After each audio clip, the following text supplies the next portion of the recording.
Hello,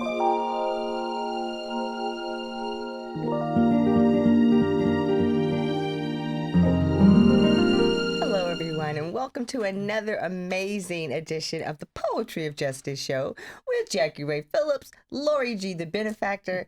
And today, we're going to have a really, really exciting show. So I don't want to time stamp it too much. My sissy's going to take that. So I'm just going to bounce this ball on over to her for, again, another exciting show. Thank you. Hey, everybody. It's Lori G. This is going to be an incredible show, right? I am so excited and honored to have the Ruckers, such a powerful couple, join us today to talk about education. Now, you know this is important if I'm going to put my glasses on, so I can definitely not mess up on these introductions. So we have Dr. J.R. Rucker, who's an adjunct professor at USC, fight on, right? And has over 20 years of experience in education as a special education teacher, athletic and activities director, as well as a site administrator. He's a native of Pine Bluff, Arkansas. Dr. Rucker attended the University of Arkansas at Pine Bluff and completed his doctoral studies at no other than the University of Southern California.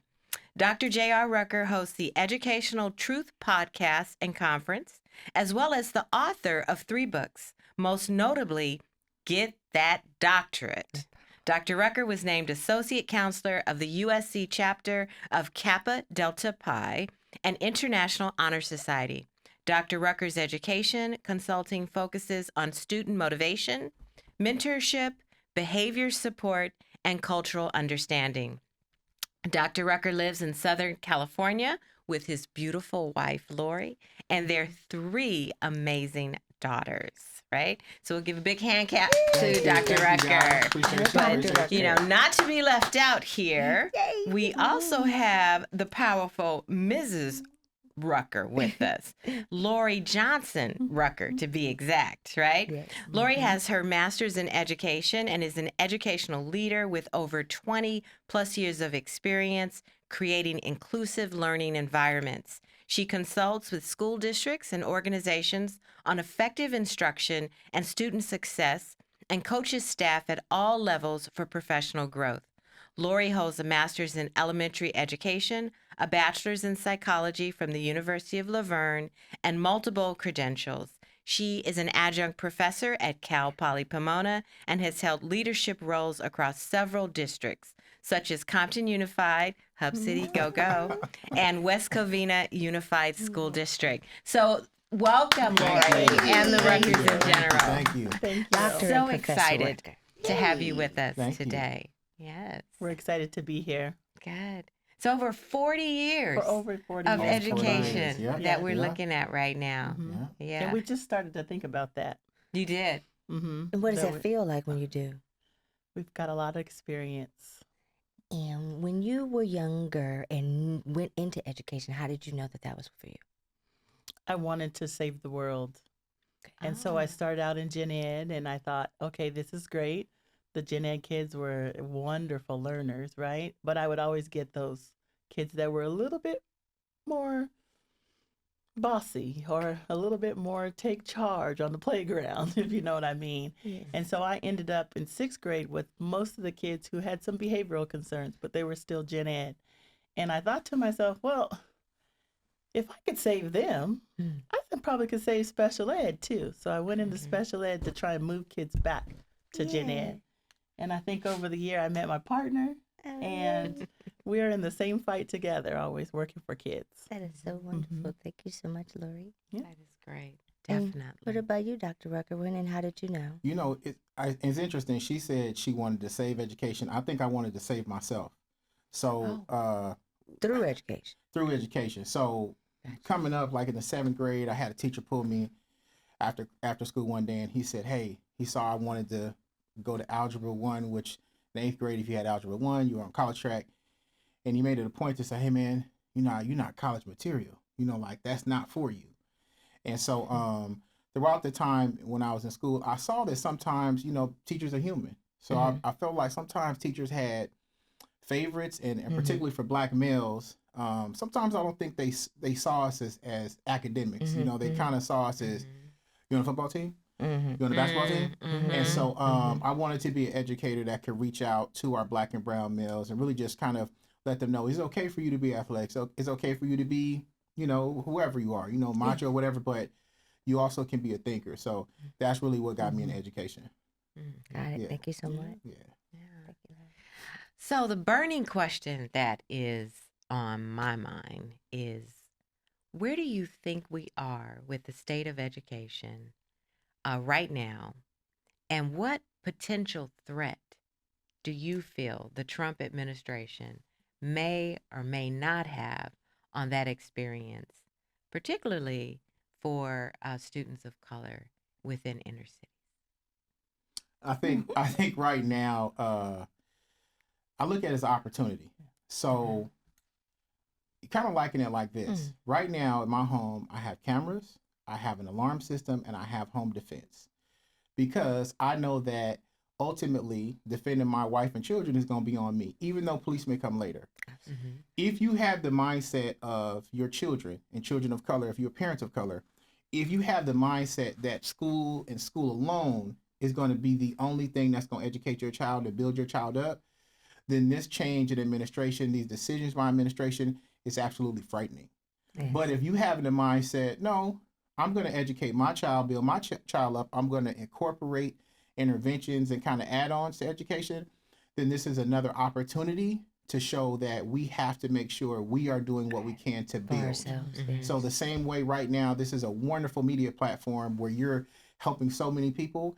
We have to take that same mindset into education because the current leadership is moving rapidly. Very, there's no thought about whatever. It's just going for it. And so we have to have that same mentality about our Yeah. children and education.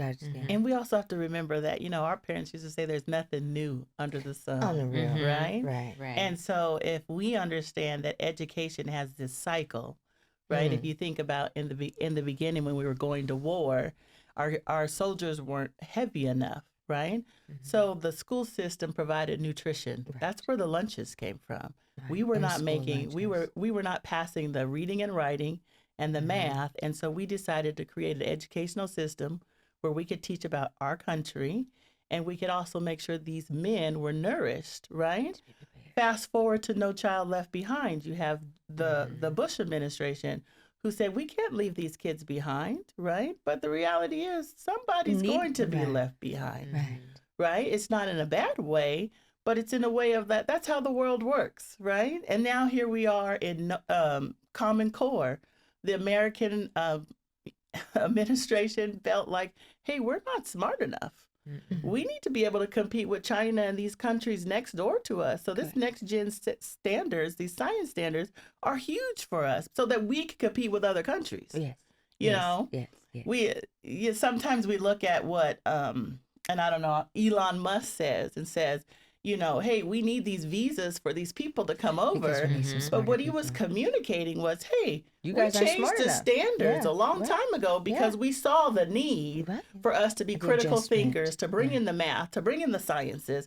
We saw this need as a government. We already started to adapt to it, but we're not catching up. So we need to really look as a family and as minorities and say, hey, this is our time to catch up.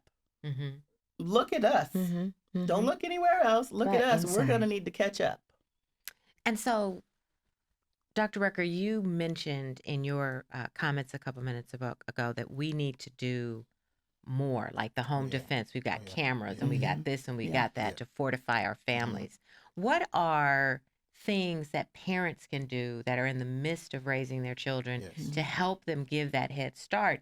If, which what I read was really scary, the administration takes away the funding for those Head Start type programs or programs that help try to even the playing field for minority students. So research shows that the number one factor of student success amongst all, like let's say dad ain't there, mom is, all kinds of stuff, students have to feel safe. So the setting in which your child is being taken care of, even in daycare, preschool, all the way up to high school, it has to be a place where they feel safe and ultimately belong. So many of our kids already don't feel safe and that they belong. So now if we have an educational policy and protocol that dictates we're going to take more away. I think the number one thing we have to do is really lean into our communities. We're going to have to really lean in and say, wait a minute, this is not about exclusion. This is about inclusion of our children. So we're going to have to focus on creating what I like to call micro schools. So we're going to have to say, hey, you attend my elementary in La Puente, California, was called Irwin Elementary. Okay. You attend Irwin Elementary, but I'm going to make sure you go to some kind of micro school where you're around students that look like you, because a big part of, I have a great friend who's an assistant principal named Lady Morales, and sometimes we get caught up in, well, this is a black thing. No, this is a children thing. And, sometimes black folks are always at the forefront, but it's a lot of other people that are impacted by the LGBTQ community, the brown community, our Chicano community, women. Yes. And so what we're going to have to do is take people that are in the industry of education and really push on them to say, we need you guys now. We need you guys to come together, put your differences aside, put your titles aside, and you need to really come up with micro schools, add-ons, whatever we can to empower our kids, because our kids, if we can get our kids to be safe, regardless of the presidential decisions and all that stuff, if we can make sure our kids are safe and feel like they belong, that's the first step for them to be academically successful. So it is a critical time. And I'm so glad you guys are having this conversation, because a lot of educators are talking about it, and it's time. So for instance, on TikTok, a lot of black professors now are doing something called Hillman Talk. So Hillman was the fictional university on the Cosby Show, right? Now, and I'm a part of it, where they're creating weekly lessons for free that you're getting college classes, just getting a little snippet of it. So I just think we need to use all our innovation and creativity. Like I said, this show, we need to come together, and we need to make sure we're keeping our children safe in the settings that they're in, so we can help them grow. Absolutely. I think that is crucial, but another part of it sounds very overwhelming. Like where do we start with a grassroots? Is that parents getting together and having I think, Lori, you kind of created little pods during COVID where you had the same kids working together. Is that how we get implemented? Is it? I mean, we're going to have to be creative. Yeah, definitely. Because even research says that parental involvement is the key, right? So even if you're looking at federal funding going away, you still have to remember your state receives a percentage of the federal funding, but your state actually covers most of your education, so to speak, right? For special ed, which is my dear heart, is you're really looking at making sure that your parental involvement is there, because we already know federal laws are going to stay. Those can't be changed, right? They have to be changed through Congress. And I think educating ourselves really to understand the differences of the branches. I have a lot of friends who say, well, they got away with, government and econ. Well, no, they didn't. We just are, we're just revisiting it now in live time. So really making sure that our parents are communicating with each other, making sure that they're supporting each other, and creating the little pods, because the best knowledge that we're going to be able to use is ourselves. And there's so many. I think of my grandmother, my great grandmother, who wasn't a reader, but she made sure her kids read. So I think we need to go back to some of those old school philosophies of that. Okay, go down there, because she's going to teach you to read, and you better pay attention, because she has what you need. So exactly. Yeah. That will, and we need that again to bring us back. We do, but okay, what does that look like? How do we? What does that look like? There's so many young people. Okay, so if I were a parent, and it's ironic, after 11 years of being married, going into 11 years, we finally decided to put something together in education. So we do have a book coming out next week called The Parent Cheat Code. But I want to give the listeners some concrete things to do. Yes. First, I want to make sure that you do not turn a blind eye to the school where your child is at. You have to make sure that you are asking questions, and you have to make sure you're getting involved. Sometimes a setting can deceive you. Like if you can say, oh man, this school is in the best neighborhood. This school, look, everyone's affluent here. That does not matter. Your child may still be a minority at that school. Your child may not feel comfortable at that school. So you need to make sure no more turning a blind eye to school. So you drop your kids off, but make sure that you're scheduling meetings with their counselors and their teachers. So that's one step.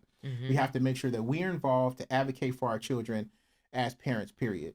Right. The next thing we're going to have to really make sure we do is ask for help. So I can say this, I'm not speaking for anybody on this panel, but one of the things that I think, particularly with me as a black man, is I've noticed that sometimes we get in a position and we stop talking to each other. Like we get so caught up in rising to the top that we forget that these people down here per se were with me in the beginning. Correct. So I'm asking parents to make sure that they reach out to people that they know are experts in industry, experts in education, and say, "Can you help my son?"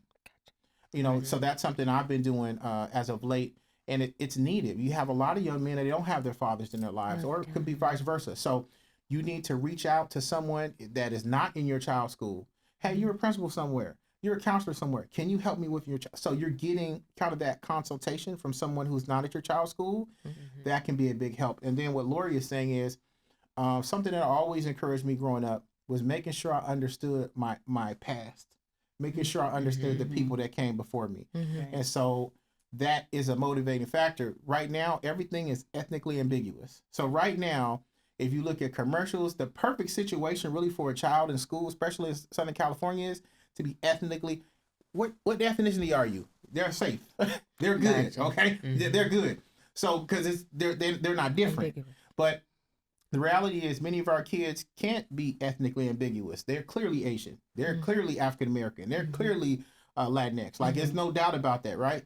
So we have to make sure that we're imparting into them that, you know, your people are not just basketball players and rappers. Your people are not just, you know, doing something. Kings and queens. It's more than that. So I just think if we can, A, make sure that you're very involved with your child's school setting. B, make sure that you find someone at your church that could be a teacher. Find someone that's willing to consult, even attend school meetings with you, and then making sure you let your kids know their history. The folks that look like them, let them know what greatness they come from. Yeah. That, absolutely. I like that. I was just thinking back to our dad who used to have this little community, like a tutorial service, right? And that's what he did. He made us work as tutors for, you know, for the neighborhood kids who needed help with homework or whatever that was. And he was there to help tutor, and my mom helped tutor and kind of supported our neighborhoods in getting them to move forward. And even with the show, we still have people that would come on and from the neighborhood, and it's like, oh yeah, Mr. Ray would do this. We would look forward to coming over to your house, because a lot of times my mom would feed the children as well, like you say. So mommy did what, 42 years for 42 Compton years Unified School for District. Compton Unified. Wow. And then daddy, he dedicated like at least the last 10 years of his life to education, maybe a little longer. But yeah, spent a lot of time educating the children of Compton. Very Teaching important. students how to play the game. Absolutely. Yeah. But the you game know of what? school. I wonder do you feel as educators that generationally we're getting away from the value of education as people of color? I know for my parents' generation, it was so important. It was so important that we did well in school. But then when I look at my generation, it doesn't seem that importance level is commensurate to what I grew up under. And now I look at my grandchildren or my children's generation, and I'm just worried. Is that, am I delusional, or do you see that? I am too. Yes. It's not that, you know, I going back is I went in to teach kids how to play the game of school, right? You need to know how to navigate. You need to know how to negotiate. You need to know how to ask for what you need, you know, and you can't cuss everybody out while you're doing it. But you can get what you need as long as you ask. Right. And sometimes you might have to ask once or twice, 3 times. And then sometimes you might need to bring an adult in and ask the same question. Right. You know, sometimes you need that adult support. But yeah, we're getting away from, especially I think from a minority perspective, is we're losing focus of what we're supposed to be doing. And that's supposed to be getting educated. And whether we use that education in business or go to a collegiate level or whatnot, we need to be well-rounded, well-versed, and we need to be able to code switch. And I think we're not teaching our kids that. You know, I and they're love that. seeing Talk to us a some of little more that. about They're code seeing switching. they're seeing the hip hop, the rap, the Mhm. this and that, and they're not understanding like. But when he goes into the bank to ask for money, he has Mhm. code switched. He is in a Mhm. suit now. Mhm. You know, he is talking, yes, sir. Thank you for having this. Here's my portfolio kind of Absolutely. thing. You know, and we're not building our kids' portfolios. We're not Mhm. looking at things and saying, you know what, this is part of who they're gonna be. Let's make sure that this is stellar. Let's make sure that Mhm. this is excellence, you know. Let's not just think that this is gonna leave for, you know, and nobody's gonna revisit it. No, you're building this kid's portfolio. Mm-hmm. We have to take education seriously. Yes. Mhm. And it starts in the home. You Mhm. know, we're getting away from that, I think.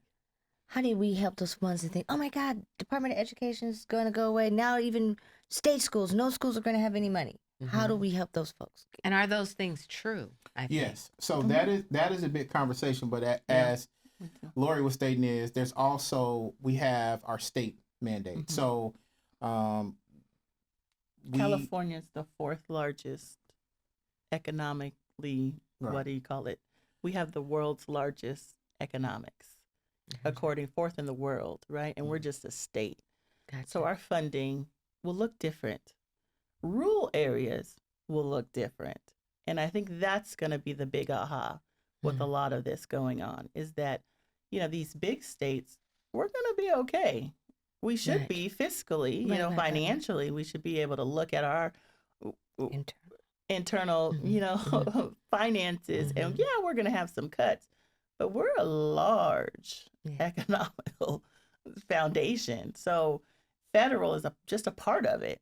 Gotcha. So you want to look at, don't be it. I think I'm a nervous nanny in general.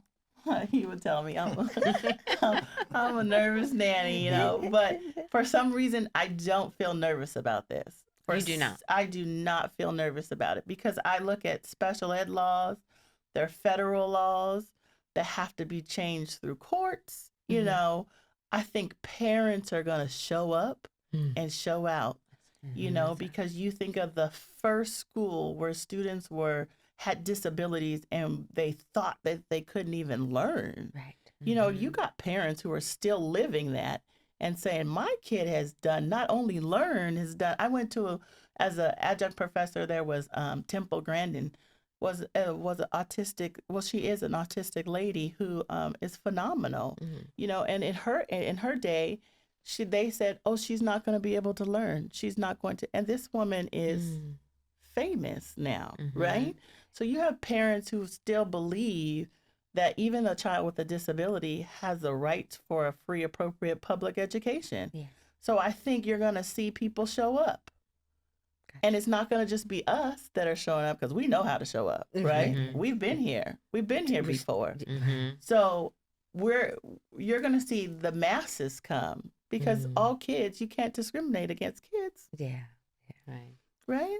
And also, Lori, I think some of the question you're asking too is what is it going to look like with these changes with the Department of Education? So in California and my circle and Lori's circle, we're all talking about it. Mhm. So what it may not look like what people think. So obviously right now, the big conversation is DEI, right? Diversity, equity, and inclusion. So how this impacts education, Department of Education and things like that is there is a pendulum swing. So near the pandemic, you know, we really were, we were talking about social justice. We were talking about, right? We were talking about so many things. And so it looked like there was momentum to keep having conversations about change. Silently, as we learned through the election, a lot of Americans didn't like that. They weren't comfortable with talking about equity and change.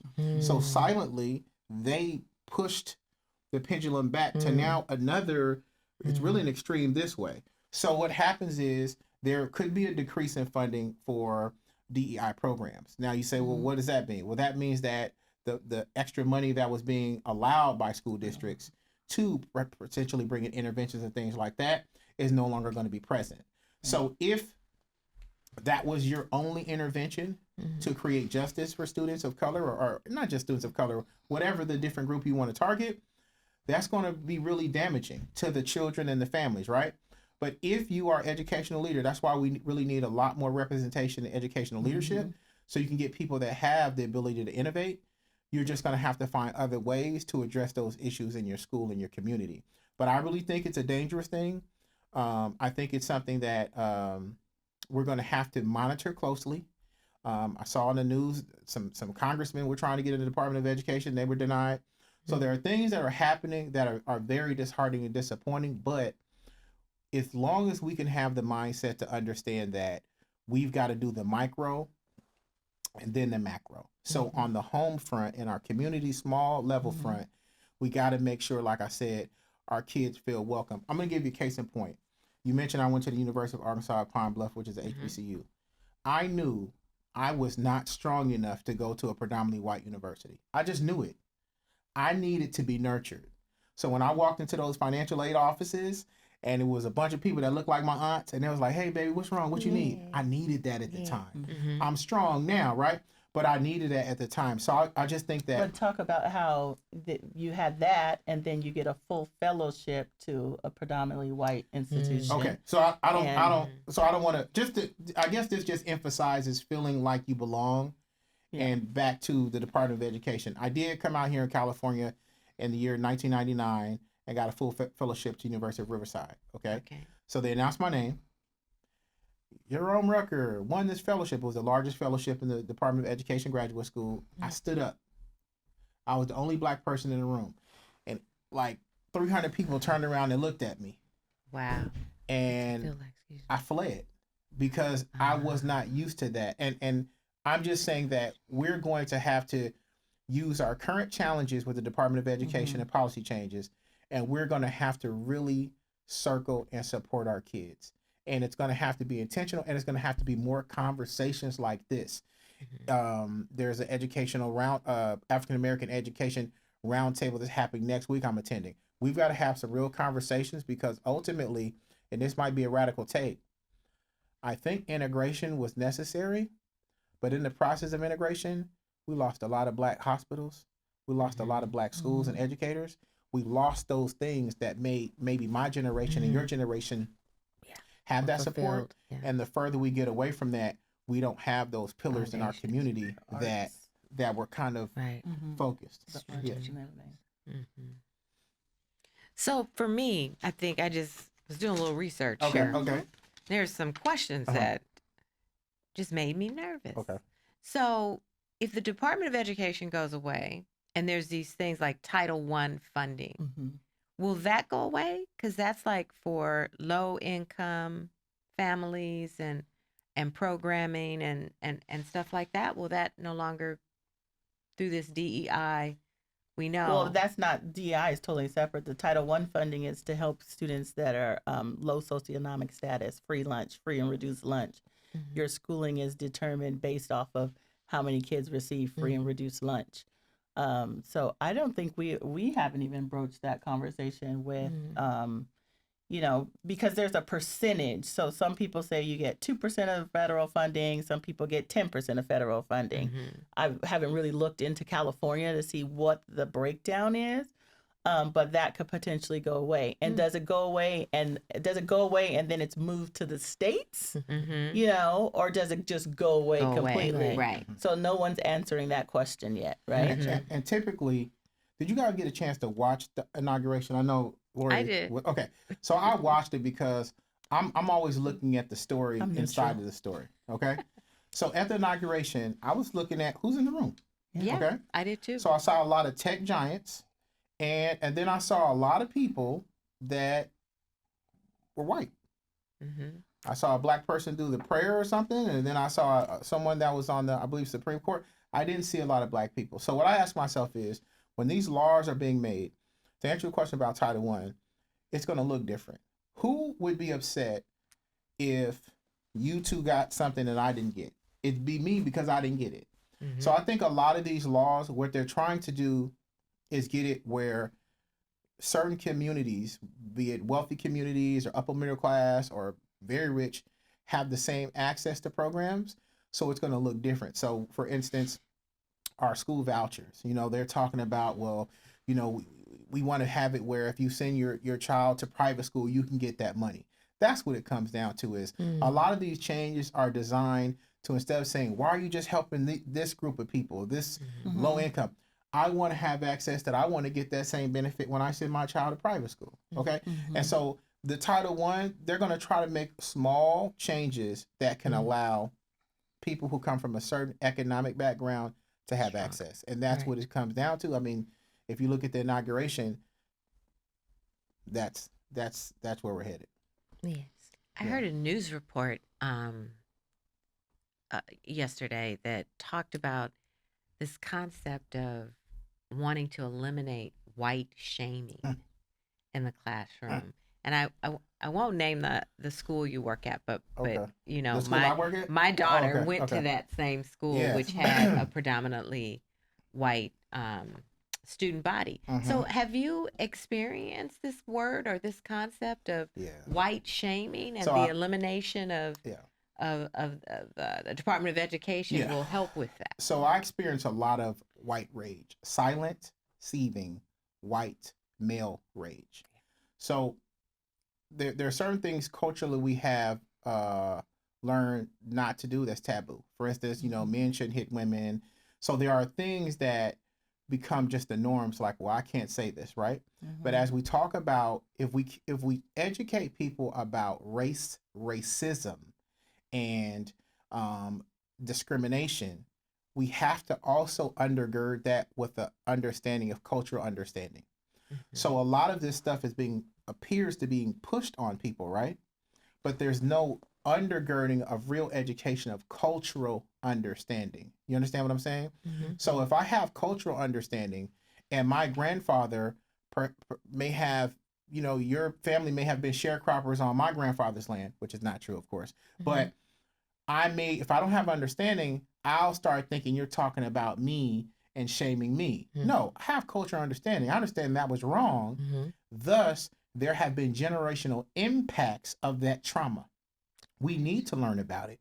We need to do better, because I want my grandchildren and your grandchildren to be in a much better place. So yes, I know I'm very, very, very familiar with the white shaming persona, but it comes from not having cultural understanding, and you cannot delegate love. You cannot. There's no law that can make others love others. That has to come from an understanding of who we are as people, which is something our country has done a terrible job at. We had integration, no cultural understanding. You know what I'm saying? We had new jail laws where, we were taking one group of crimes and they got 5 times the amount of years, and another group of people got no cultural understanding. So yes, Slap on the it's wrist. happening. People don't want to hear about critical race theory. They don't want to hear about the traumas that have happened, not just to the Black community, but others, but they don't want to hear it because it makes them feel uncomfortable. But if you give the understanding, like if you were to tell me, Lori, hey, Jerome, we're going to talk about, I know Lori works out, she's walking, and the conversation starts talking about working out and healthy eating. But you're not talking about that to shame me. You're talking about it because we're going to encourage one another so we can be our healthiest selves. People take it the wrong way because they don't have cultural understanding. And unfortunately, in this country, the white is the majority. And if they don't feel comfortable, we're not able to move the needle forward. And then the same report, I got to stop listening to these reports. No. The same report talked about the moves of the administration want to create an atmosphere that doesn't portray anyone in history or any particular group as underprivileged or bad or are been treated unfairly. That we want to, and so that makes me think about critical race theory, Yeah. which I want to talk with you guys about too. Yeah. But what does that mean? I mean, do you feel that the push is to change the history books? Maybe the push is to not have a conversation about history. Right. You Right, know, like nothing. it's almost Put it like under. it's almost like Crazy. Jesus, right? If the book I read, Jesus had hair like wool. Right, correct. But any image I see anywhere else, Jesus doesn't have hair like wool. Right.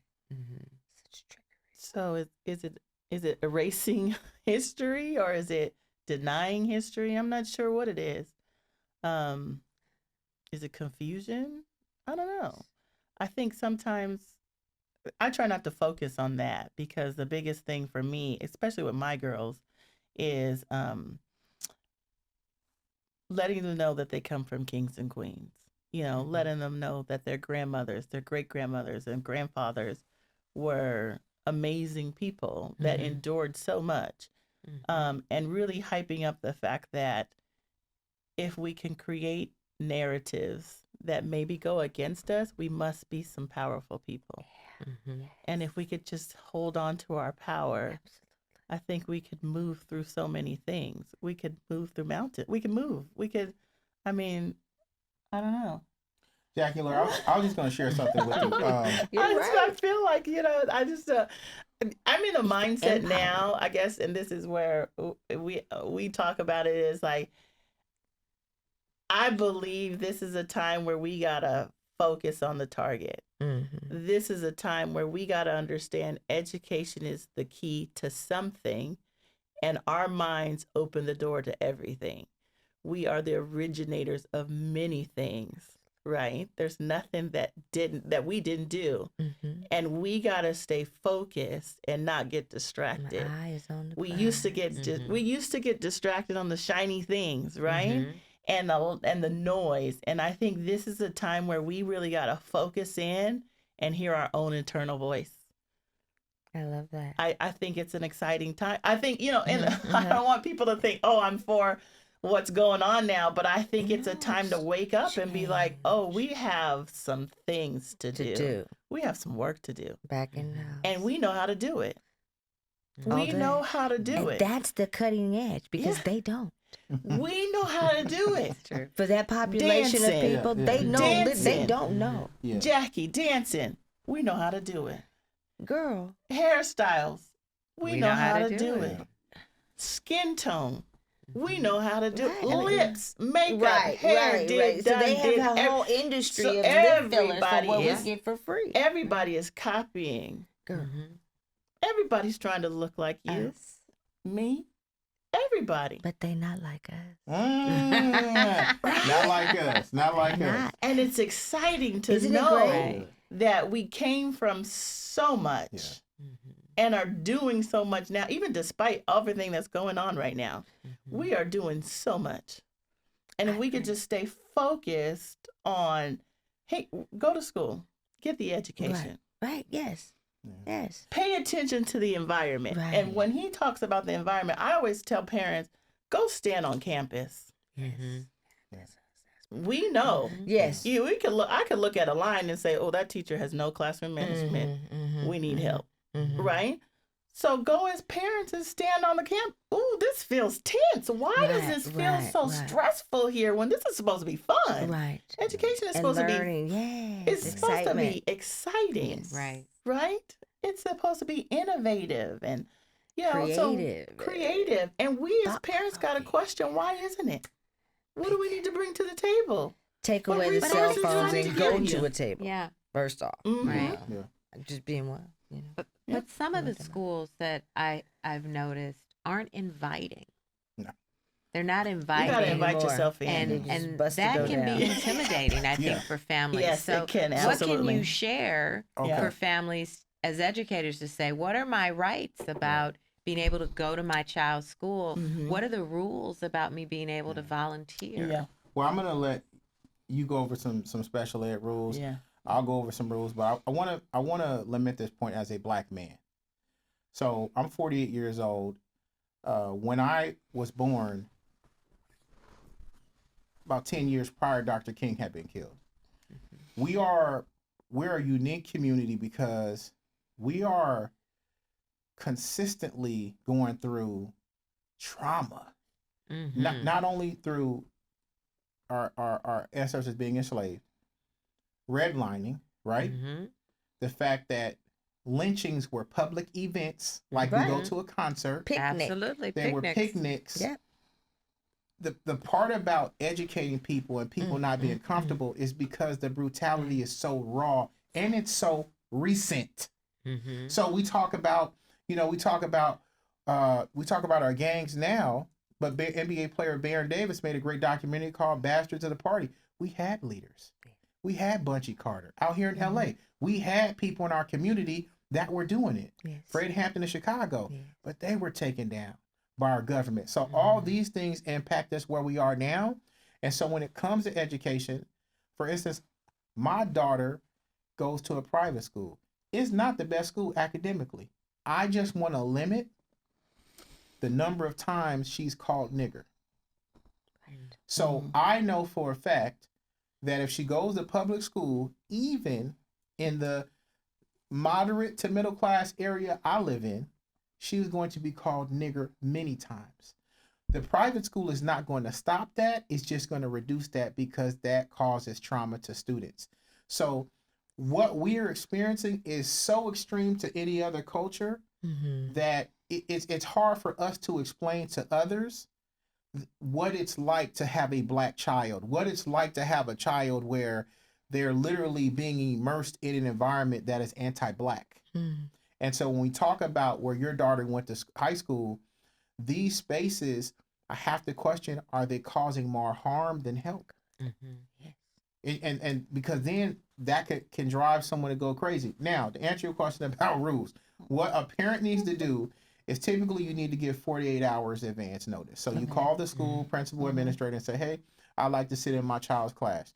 You cannot challenge the teacher. You can't say, well, you didn't explain that right. But you can sit in the class and be observer. And you, as long as you give them 48 hours advance notice, so they can prepare and have that. And so that is a very good thing. That lets the school know you mean business, and two, you get a gauge of where your child is at. And one of the things I put in the book, Parent Cheat Code, is, let's just say my brother sends his child to the school over here, school A, and says you need to send your child there. That does not mean my child needs to go to school A, because my child may have a different set of circumstances. And so I just want to say it's super critical to make sure you get on campus, you see what's going on, and just because the school's highly rated or lowly rated, whatever, that doesn't mean that's the right school for your child. And I have a lot of parents that are making the wise decision to have their children learn online or in Montessori schools or in charter schools. Get your child to the right setting, because in the long run, it's going to pay off. I just have a quick question to follow up on that. Does a parent have to have a background check to be able to go? You just turn your license. The life scan. You bring your license and they scan it into the thing to The get your little little sheet. visitor card and visitor sticker, and you go in. Mm-hmm. I'm thinking volunteer. No, you could be No, on absolutely parole, probation. Mm-hmm. You can still go on campus. Yeah, I think that was a myth that was circulating that you had to have a background check. Oh, no. And I think for some people that's That's scary, right. Yeah. right? No, be field able trips to go. maybe. You have to have, no, not even field trips. Well, if you're going to volunteer on If a you're going to consistent basis, volunteer on right. campus, or yeah. you know, things like that, then they're going to check your background and see what you got going on. But that's another great point. I find that in my current situation, Black parents already have trauma from school sites, and so I have to de-escalate them to just say, hey, you're safe. Right. You are safe, Right. and your Just child gonna is say. safe. Mm-hmm. So yeah, that's a big part of, you know, do we even really want to go on a school campus and talk to people? Mm-hmm. Yeah. I think that does act as a bit of a deterrent sometimes, right? Yeah. So there's this whole big word, critical race theory, that you hear everywhere. I think people, or at least I'm confused about exactly what critical race theory is and whether or not it's something we want to eliminate from our curricular journey with our students or something we want to implement. I'm all in. That was the basis of my dissertation at USC. So I'm all in.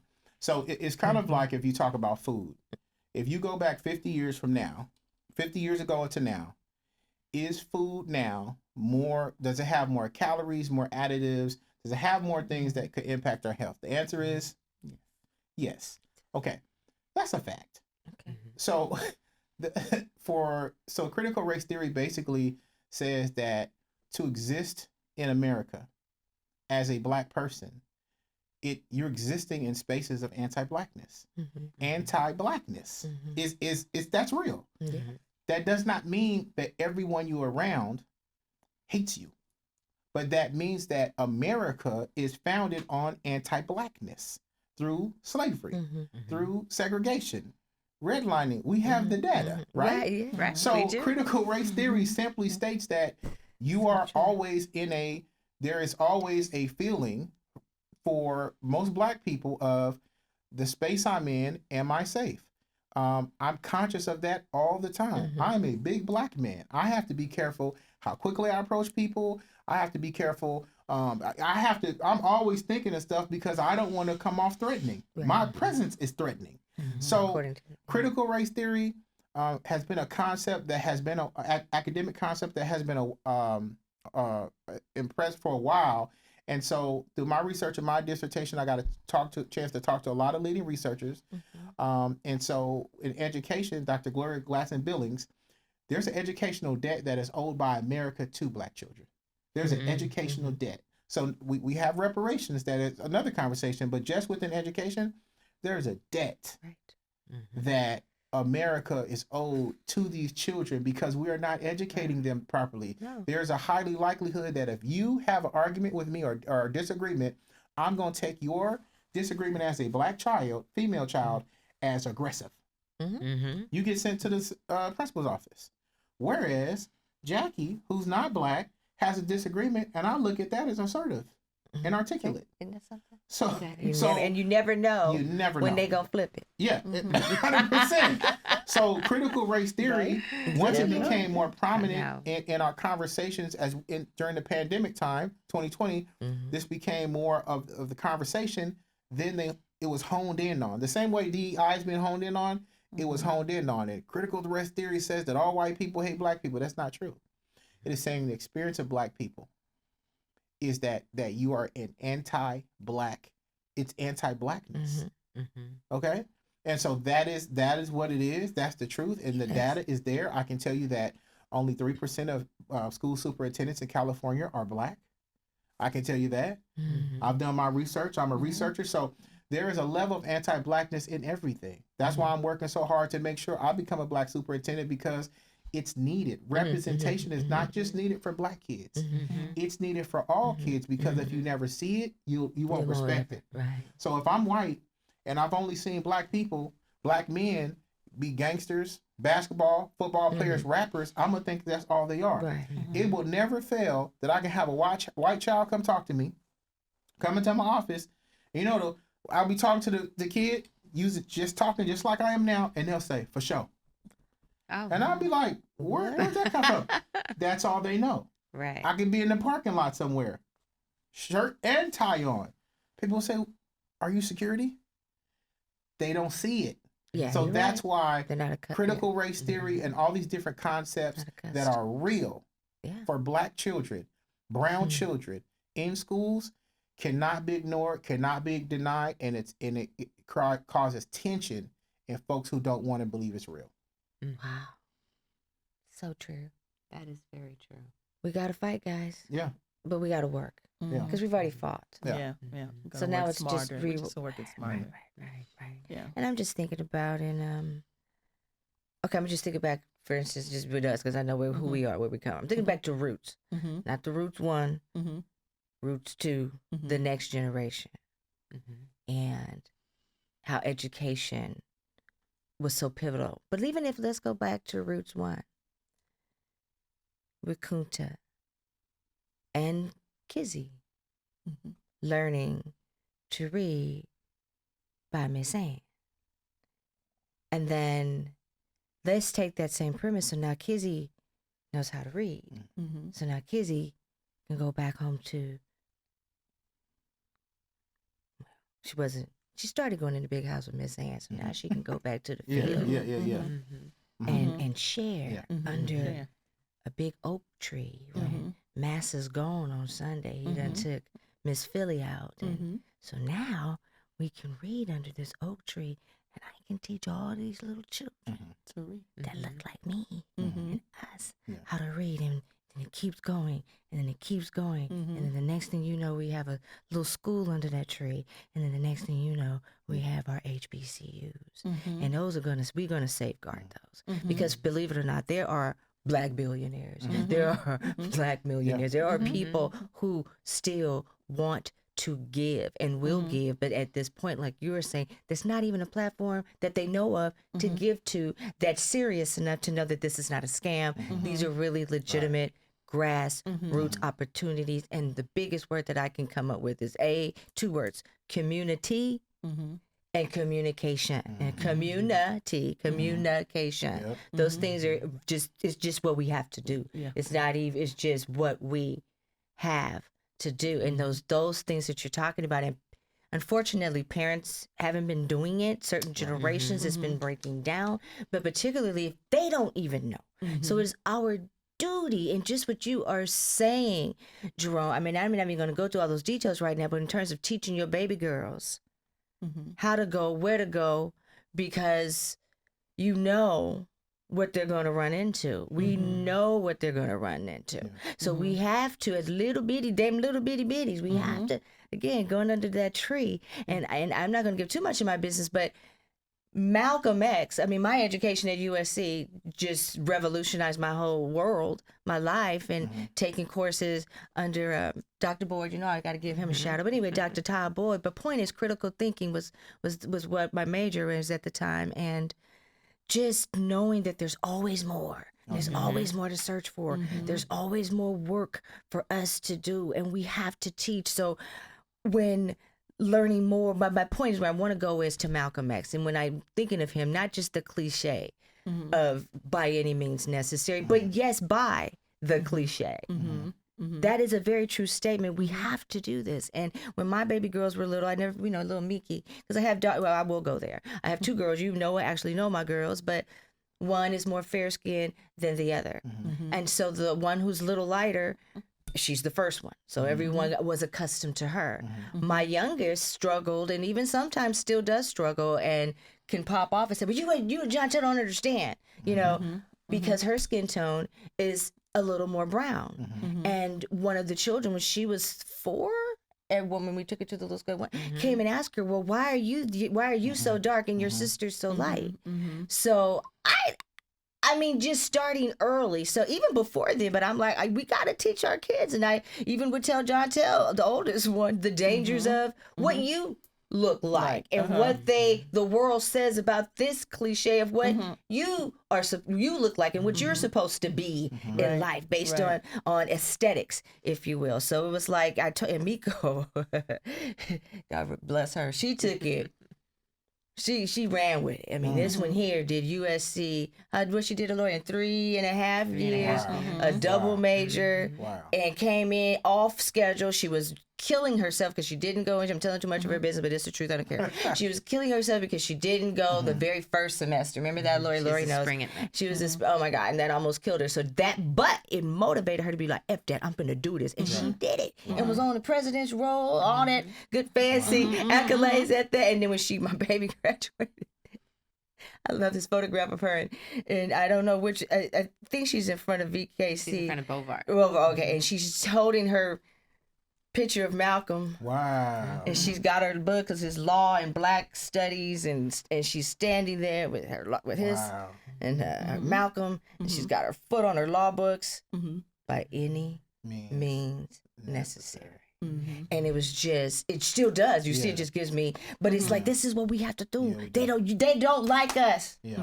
You are a target. That's straight up. I don't care. This is what it is. We can't sugarcoat anything anymore about anything. And we know, I'm excited though, but I know just from Sundays, last week's Super Bowl. Yeah. That was amazing. There is nothing power we cannot do. Yeah. And I'm glad Mr. 45 and 7 was there. Yeah. Because I don't know if any one of you guys yet, I had an opportunity because I've been moving so fast, work, which I'm grateful for my gig. The behind the scene dancing. Oh, it was everything. Did you see all that? On The power with the black. Folk. And did you see them all dressed in black? Yeah. Compton. Yeah. You know what I'm saying? Compton, Remember Robin here? How can a sucker be proud being from Compton? Yeah. This how. Some of the greats. That's right. Because he started it. This one too helped start. That's right. It just saying, and to know you were part of that? Yeah. That's Come amazing. on now, you see all them black babies out there? Yeah. Changing the world. Yeah. Changing the world. Allowing all to know all these. Just give us a chance. Yeah. The gorgeous scissor. You know, That's we right. already know what that look gets Yeah, us, right? yeah. That other look, the Yeah, opposite. yeah. Okay, Right. we know that. That's washed out. Now, give me some fresh. Yeah. Yeah. Mhm. Give me what even the word of God tells us. Yeah. Every morning we need a fresh Right. anointing. Right. I need Yeah, my fresh fresh manna. Right. Give me something Right. new. We Right. cannot put old wine Yeah. into, new Yeah. wine in them Yeah. old whites because we Right. can't do it. It's not going to work. Yeah. So I'm just saying what you're saying, Lori. Like you're saying, maybe people think we're cuckoo, but nah, this is a time, literal Yes, time yes. of revolution. We are watching it. Yeah. We are witnessing it in real time. And they cannot take that away. No. That young man invested $15 million into that project Wow. already. His investment. That was an investment. Over $255 million, this young man. Straight out of Compton. Centennial High School. Shout out to the 10. I didn't go there, but my mama worked there for several They get a years. pass. They get a pass. Apaches is cool. You know, I'm even married in Apache, so I don't even know. But Tar Babes for life. But yeah. Yeah. Come on now. You can't look at that. And he just and we are praying for him. I'm one of those. Come on, Right. get out there. Yeah. Show him, little black boy. Show him what you can do. Shake it fast. Show him what you can Yeah. do. And he did that. He did.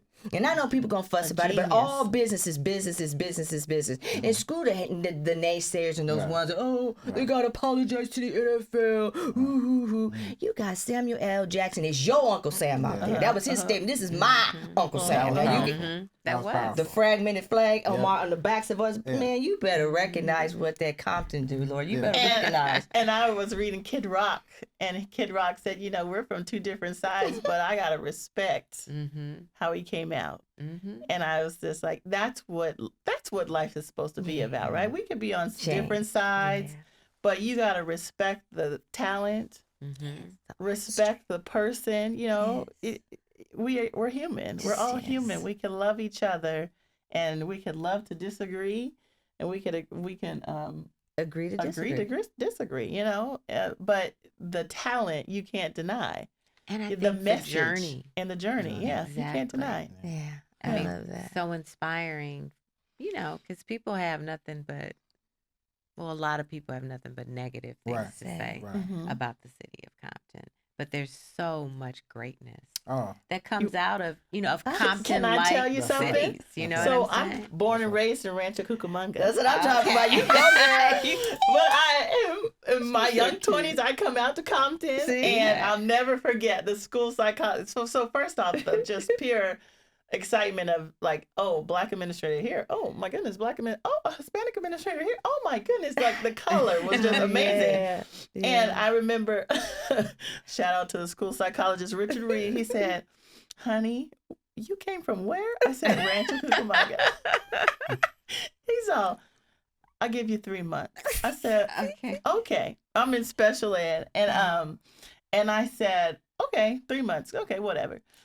I'm sitting in meetings, and I'm just the excellence that I'm sitting in front of was just refreshing on a day-to-day basis. And then I go to the Inland Empire, and I tell people Compton had credentialed special ed teachers that were single subject, unheard of. We still in the Inland Empire don't have special ed teachers that are single subject certified.